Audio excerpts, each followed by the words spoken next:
Now, we will take up one more problem, the problem number 44. A compound bar consisting of bronze, aluminium and steel segments is loaded axially as shown in this figure. Determine the maximum allowable value of P if the change in length of bar is not to exceed 2 mm and the working stresses in each material of the bar is indicated in the table below is not to be exceeded. So the material which is bronze, aluminium and steel, for area which is measured in mm square, the bronze will have 450 mm square, aluminium will going to have 600 mm square and the steel will have 300 mm square. And then it comes to the elastic modulus which is measured in MPa, bronze as 0.83 into 10 to the power of 5, aluminium as 0.7 into 10 to the power of 5 and the steel will be 2 into 10 to the power of 5. Similarly, the working stress sigma W will be equal to, which is measured in MPa, where bronze is 120, aluminium is 80 MPa, and the steel will be 140 MPa. Now, first we are going to consider the equilibrium of the bar. So, when you are considering the equilibrium of the bar, so here, load acting towards the right side will be equal to the load acting towards the left side. So, the load acting towards the right side is 3P plus 2P. And the load acting towards the left side will be P plus 4P, which is equal to 5P. So therefore 5P is equal to 5P, hence it is the bar in equilibrium condition. Now we will going to consider the equilibrium of the bar individually. When you are considering the bronze bar, on the left end we have 3P which is acting towards the right side, so it is compressive here. Now, when you are considering to the right end of the bronze bar, you have P which is acting towards the left and 4P which is acting towards the left and 2P which is acting towards the right. When you are considering that, so the bronze bar will going to have minus P minus 4P which becomes minus 5P plus 2P which is equal to minus 3P. So the bronze bar will be in compressive in nature, wherein 3P is in the left direction and 3P is again on the right end. It will be 3P on the left right side and on the left end, and minus 3P that is toward the left side on the right end. So the bronze bar will be in compressive in nature. When you are considering for the aluminium bar, we have 3P towards the left, right and P towards the left. So 3P minus 3P plus P will be equal to minus 2P. Again it will going to be acting in the right direction. And in the left end, and the right end, you have minus 4P plus 2P which is equal to again minus 2P. So again aluminium bar will also be in compression having 2P as the workload or the force. When you are considering the steel bar, 2P towards the left side, towards the right side on the right end which is tensile. On the forces which is acting on the left hand side will be minus 3P plus P plus 4P, that is 5P minus 3P which will be equal to 2P which will going to be acting again to the left side. So it will be tensile in nature. Therefore, the bronze bar will be compressive, the aluminium bar will be compressive, but whereas steel bar will be in tensile. Now the contraction of the bronze segment delta LB will be equal to, what is that? PB into LB by AB into EB. You know that PB is 3P into length of the bronze bar is 600 divided by area of bronze bar which is 450 into 0.83 into 10 to the power of 5. On substitution and simplification, you will going to get it as 4.8193 into 10 to the power of minus 5P. Similarly, the contraction of aluminium segment delta L will be equal to, it is 2P. So that will be PAL into LAL by AAL into EAL. So PAL is nothing but 2P into length of the segment is 1000 divided by area of the aluminium segment which will be 600 into 0.7 into 10 to the power of 5 which is the Young's modulus of aluminium. So on simplification, again you are going to get it as 4.67619 into 10 to the power of minus 5P.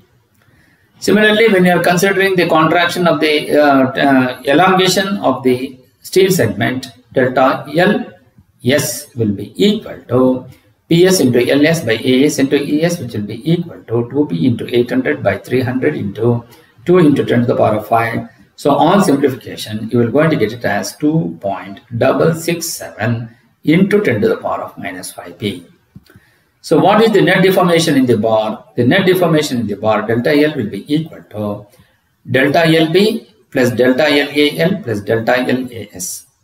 So that is, the net deformation should not increase 2 mm. So therefore it is 2 is equal to minus 4.8193 into P into 10 to the power of minus 5 minus 4.7619 into 10 to the power of minus 5 into P plus 2.667 into 10 to the power of minus 5P. Therefore, taking the 10 to the power of minus 5P as the common factor into minus 4.8193 minus 4.7619 into 2 plus 4.7619 plus 2.667. So on simplification, you are going to get it as 10 to the power of minus 5P into 6.9142. Therefore, which is on the contraction. Therefore, P will be equal to 28925 Newton. So that will be equal to 28.925 kilonewton. Allowable value of P for 2 mm deformation, it will be 28.2925 kilonewton. Also, the working stress in the bronze bar sigma BW will be equal to PB by AB. So we have 120 will be equal to PB is nothing but 3P by AB is 450. So 3P is equal to 120 into 450. Therefore, P will be equal to 18,000 Newton, which will be equal to 18 kilonewton. That is, the maximum allowable stress value of P in bronze bar will be equal to 18 kilonewton. So this is all. And the working stress in the aluminium bar sigma ALW will be PAL by AAL. So you know the working stress AT will be equal to 2P into 2P by 600. So P will be equal to 24,000 Newton, which is equal to 24 kilonewton. Therefore, that is, the maximum allowable value of P in aluminium bar is 24 kilonewton. So working stress in the steel bar sigma SW will be equal to PS into PS by AS, which is working stress is 140, will be equal to 2P by 300. So that will be equal to P, capital P will be equal to 21,000 Newton, which is equal to 21 kilonewton. That is, maximum allowable value of capital P in steel bar will be equal to 21 kilonewton. Now we are going to take up one more problem. Determine the stresses in various segments of the circular bar, which is shown in the figure. So, number 1, compute the total elongation assuming Young's modulus of steel to be 195 GPa. So, problem number 2 in the subheading, determine the length of the middle segment so that the bar length does not change under the applied load. So as we have the circular bar which is shown in this figure, D1 is to 20 mm between A and B, and D2 will be equal to 25 mm between B and C, and D3 will be equal to 15 between C and D. And then the length of the AB is 100 and BC is 200 and CD is 150. So the one end of the bar is fixed here, and the load is applied at the other end, which is 100 kilonewton. Then at the junction of 1 and 2 you have 300, at the junction of 2 and 3 you have 250 kilonewton, and finally you are going to have P4, which is acting toward the right side. Now first we are going to consider the equilibrium of the bar. So the equilibrium of the bar will be equal to the load acting toward the right side should be equal to the load acting toward the left side.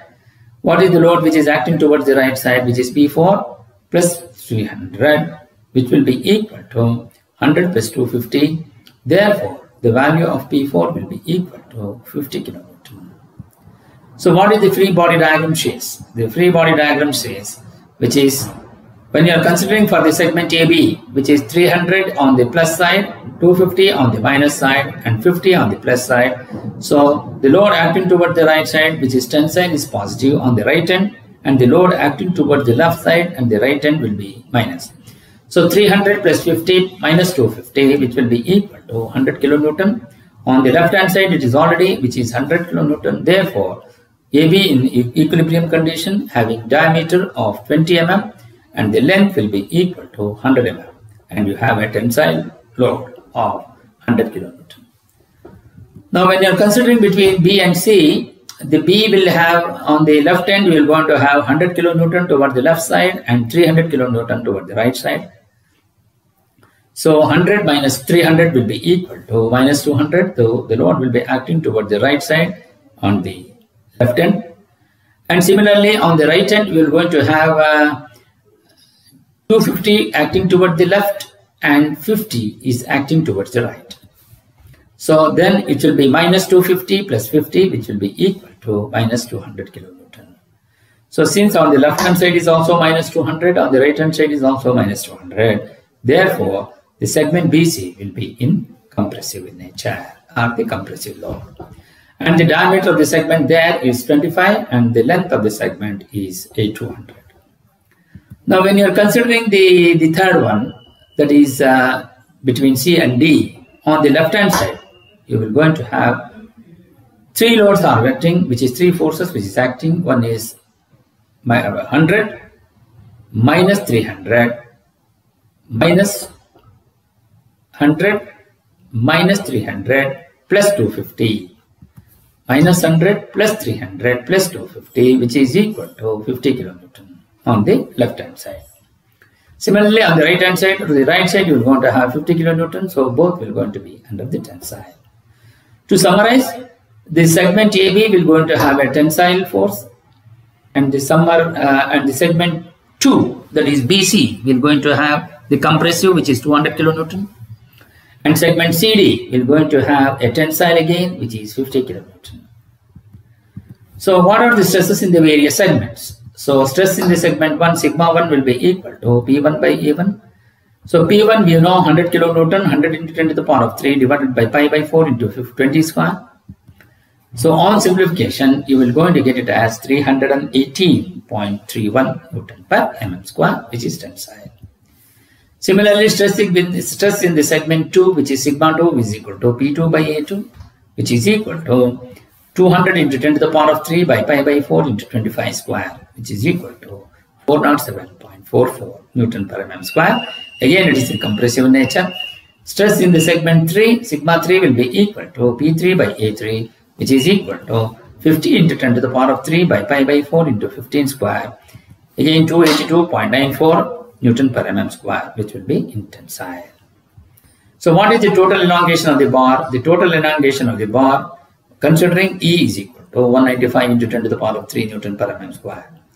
So elongation of the segment 1, which is delta L1, because the load applied is tensile, P1 into L1 by A1 into E. So what is P1? P1 by A1 is sigma 1 into L1 by E. So what is sigma 1? Which is 318.31 into 100 divided by Young's modulus of steel. Young's modulus of the segment is 195 into 10 to the power of 3. On simplification, you will going to get it as 0.163 mm.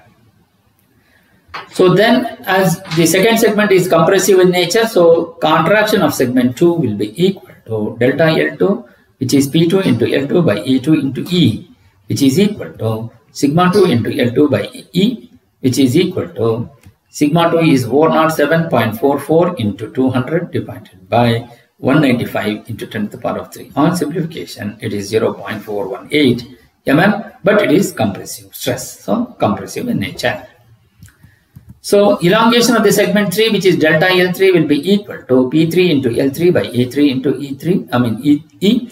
That is nothing but sigma 3 into L3 by E, which is equal to, substitute the value of sigma 3 as 282.94, and the length of the segment is 150 divided by Young's modulus is 195 into 10 to the power of 3.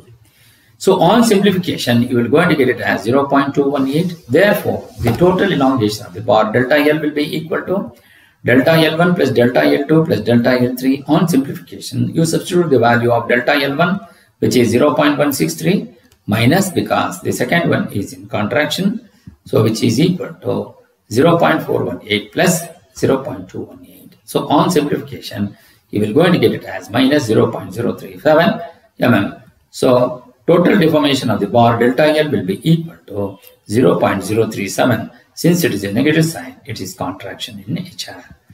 So length of the middle segment for zero elongation of the bar. If you are considering the length of the middle segment, total deformation of bar delta L will be equal to delta L1 plus delta L2 plus delta L3, that is equal to 0, which is equal to P1 into L1 by A1 into E minus P2 into L2 by A2 into E plus P3 into L3 by A3 into E. So that is 0 equals. So when you are calculating, you are getting all the values, that is 0.163 minus contraction in the segment BC will be equal to minus sigma 2 into L2 by E plus 0.218. So that means minus 0. Sigma 2 into L2 by E. So we want to find out the length of the middle segment. So on simplification, 407.44 into L2 by 195 into 10 to the power of 3, which is equal to, add up these two, 0.3814, then 0.3812. Therefore, L2, that is length of the middle segment, will be equal to 182.346 mm. So for the zero deformation of the bar. So this is how you will be able to solve this particular problem. Thank you.